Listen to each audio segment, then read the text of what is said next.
Halo teman-teman, selamat pagi teman-teman. Pada kesempatan kali ini saya akan menjelaskan tentang sejarah pasar modal Indonesia.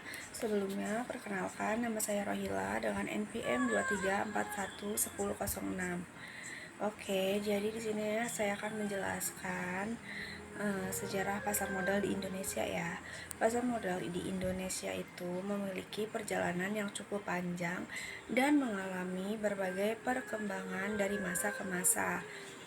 Awalnya, pasar modal diperkenalkan pada zaman kolonial Belanda, tepatnya pada tahun 1912 di Batavia, atau sekarang dikenal sebagai Jakarta. Saat itu, Bursa Efek didirikan untuk memenuhi kebutuhan pendanaan perusahaan-perusahaan perkebunan milik Belanda yang beroperasi di Indonesia. Namun, aktivitas pasar modal sempat berhenti akibat terjadinya Perang Dunia I dan berbagai kondisi ekonomi serta politik yang tidak stabil.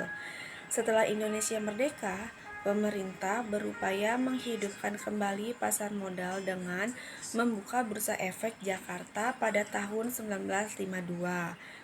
Meskipun demikian, perkembangan pasar modal masih berjalan lambat karena kondisi ekonomi nasional yang belum stabil dan rendahnya minat masyarakat untuk berinvestasi.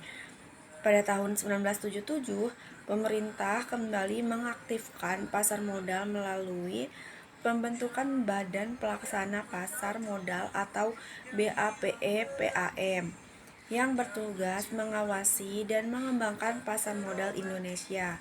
Sejak saat itu, berbagai kebijakan regulasi mulai diterapkan untuk mendorong pertumbuhan pasar modal, terutama pada akhir tahun 1980-an.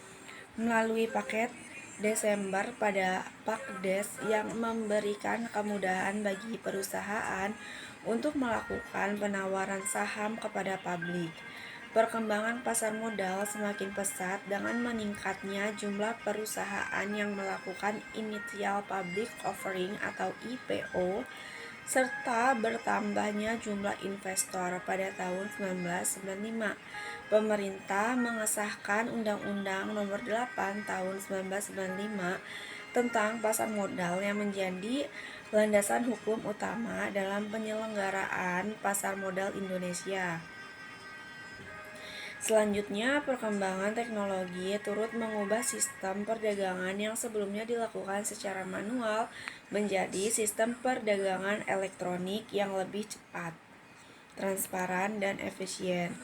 Nah, pada tahun 2007, Bursa Efek Jakarta dan Bursa Efek Surabaya resmi bergabung menjadi satu bursa yang dikenal sebagai Bursa Efek Indonesia atau BEI. Penggabungan ini bertujuan untuk meningkatkan efisiensi daya saing pasar modal Indonesia.